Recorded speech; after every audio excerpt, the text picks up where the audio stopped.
Hey there, Andy Slawetsky here. I am here today with a bunch of buddies of mine, some dealers, some sharp dealers from down under, from Australia. How are you guys? Good, Andy. How are you? Yeah, well, thanks. Great to see you all. I met the three of you guys down at their dealer meeting back in 2018. I'll introduce each of you one at a time, and we'll go through, and you can tell us a little bit about where you're from, the name of your dealership. So we'll start with you, Tony. Tony Hack, where are you from, Tony? Sunshine Coast up to a place near Noosa in Queensland, Australia. Excellent. Holiday capital of the world. Wonderful. And how's Noosa? It was actually, that's one of the places I did visit on my trip. You were nice enough to take us on a great scenic tour up and down the beaches and everything. So how's the area? How's the community down there? What's going on with you guys up in your area? Yeah, we're pretty lucky. Everything's going really well at the moment, and bit of lockdown, but people are still getting around. Excellent, excellent. Just a bit of a lockdown, not too bad. We'll move over to George Katsubis. Did I say your name right, George? Yeah, you're spot on. Well done. Excellent. And tell us where you're from and how things are going down where you are. Yeah, I'm in a little place called Adelaide in South Australia. Yeah, we're going well. We're trying to move on and get through this. Obviously, everyone's got their challenges at the moment, but you know, we just continue to move forward, I guess. Excellent. Good to hear. Good to hear. And Bob, you're down in Melbourne, Bob Cotter, and what dealer are you from? And tell us a little bit about what's going on in Melbourne. We're in Melbourne, the #1 city in Australia. Best weather, best culture, everything. It's all just good here. And I'm in Sharp dealer. We do a bit of Epson Okie, but we're still plodding away. We've got our staff back to 3 or 4 days a week, depending on techs are on 4 days a week at the moment. And we're still going. Sales are dribbling in very slowly, but we're still forging ahead. I mean, we're locked down, so you can go to work, you can go to the doctor, you can go to the supermarket. That's about it. But yeah, we're still having a crack.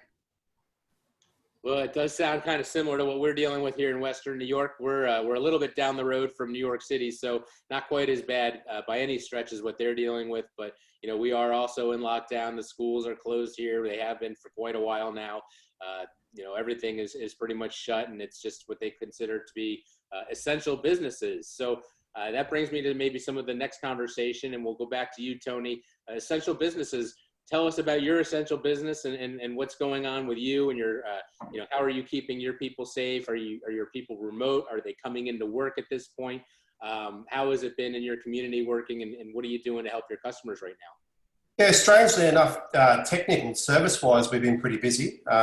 We look after medical IGAs, which are supermarket chains and things like that. So they're all an essential service. They're still running and very, very busy.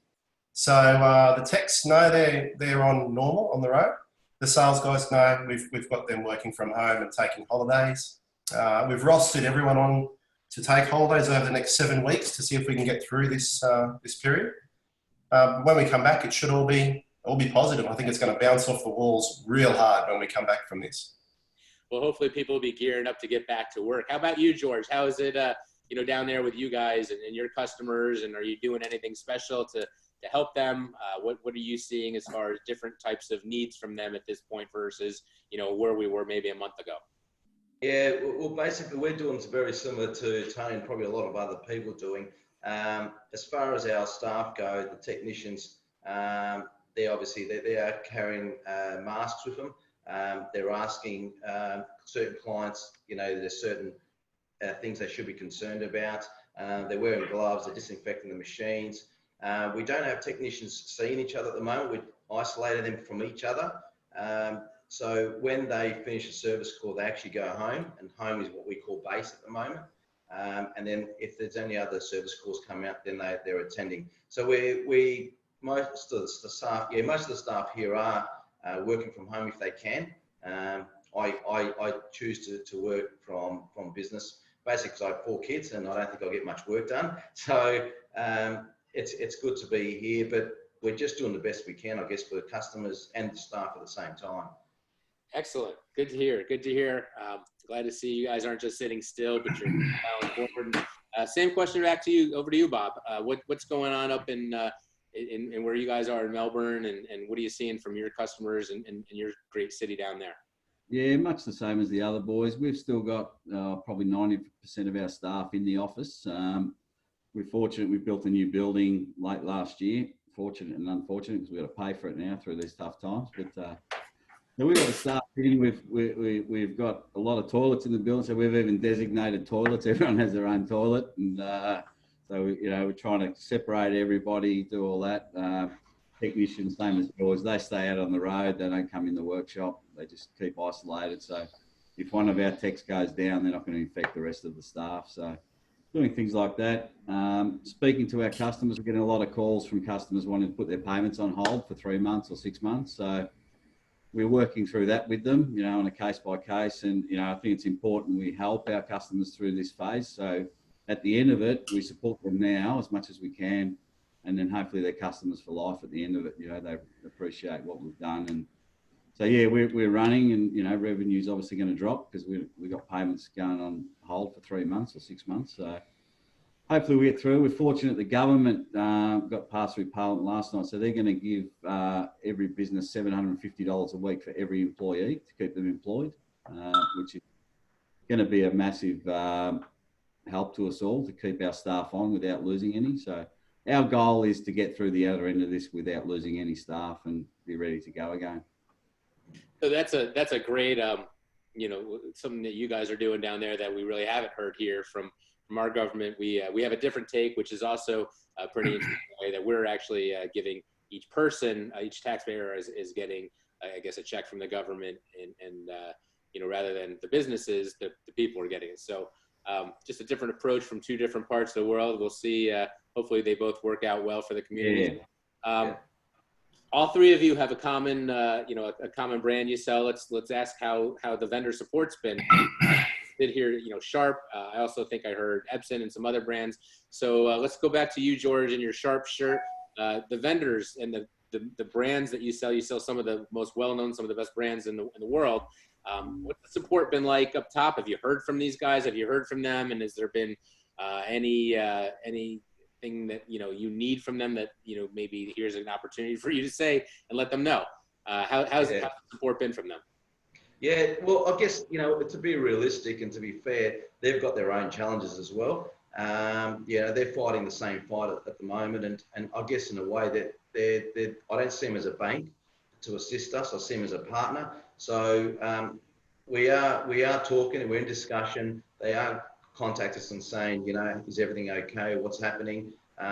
So far, everything seems to be going okay at the moment. So I'm pretty sure the time comes then I'll actually reach out to them and actually ask, we really need some help. I'm pretty sure they'll be backing us up. But, we just don't know how long this is going to go for. So to put my hand up at this stage might be a bit early since we are going okay. The really good thing, I guess, as far as partners and the network goes is we've got a very tight dealer network, which obviously include Tony and Bob. And what I've found is that we've really jumped in and helped each other through this, to decide what's working, what's not working, and what can we do as a group. And as we are we're good mates as well. So that's really helped a lot as far as what I see.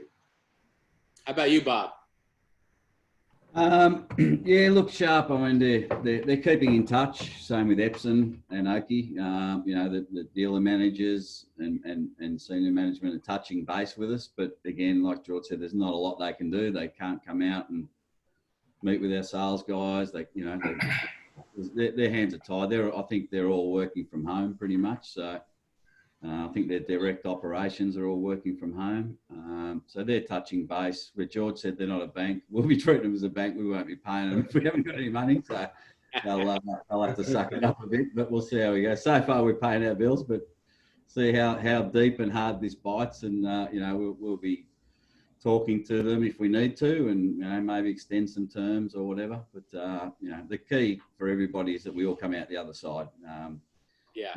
If we don't come out the other side, Sharp don't have dealers, so they fall over. And if they don't come out, we don't have a supplier, so we fall over. So yeah. How about you? Anything you want to add to that, Tony? Yeah, I think George's point about the tightness of our network was really important. That we are talking on a daily basis to each other and making sure we're all okay for a start, but then sharing different ideas and thoughts that are working in our individual territories. You know, even though we might be, you know, 5,000-6,000 kilometres away from each other, we still have that closeness. I think that's very important from a sharp family perspective. Well, that was one of the things I thought I really took away from your meeting, and I thought was great, was just you have a nucleus of dealers that are just a blast to hang out with, and clearly good friends, and that's why I chose the three of you to sit in on this call together. I thought this would be a great way to catch up and just see what's going on in down under, and see how you guys are faring. So we'll wrap up, and I'll give you guys one last shout to say something. By the way, George, I do love the hat in the background. Bob, I think I saw yours earlier. I don't see it now, but see, it never leaves me, Andy. Sits on my desk every day. Tony, I know I have some pictures of you and yours. It must be around somewhere. So no, mate. They just did it to suck up to you, Andy. That's all. They did. They're smart. That's why they'll be on. That's why they'll be on the next call. That's why they'll be on the next call. So, any last things you'd like to say to the viewers, Tony? Look, stay safe, stay well. We're going to come out the other side, and it will be good. It will be busy. We'll have to reinvent our businesses, I would suggest, and there'll be some change. But it can't be bad change. It'll be for the better. Excellent. And how about you, Bob? Look, I'd just like to, reach out to all our friends over there, our American brothers and sisters, the Olsen, Roy James, Lisa, Mike, John at Sharp, all the boys there. Just keep well, keep safe, and yourself, Andy, take care of yourself, and keep locked down, and we'll come out the other side. And, out of every crisis comes opportunity, I suppose. So it's a matter of finding where that opportunity lies, and we're going to be pretty innovative and make sure that we come out stronger than ever. Excellent. And how about you, George?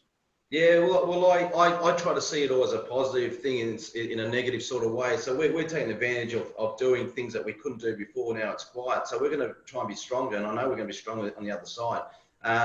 I just want to thank you for this opportunity to have a chat to you, Andy, and same with Bob. We've got some really good friends that we've made over the time in America. They know who they are. Thank you.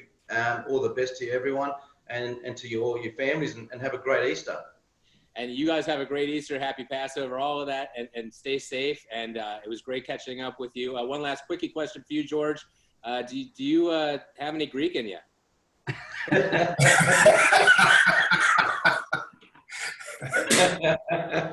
With that, I will let you guys go, and thank you so much. Take care. Good on you, Andy. Thanks, Andy.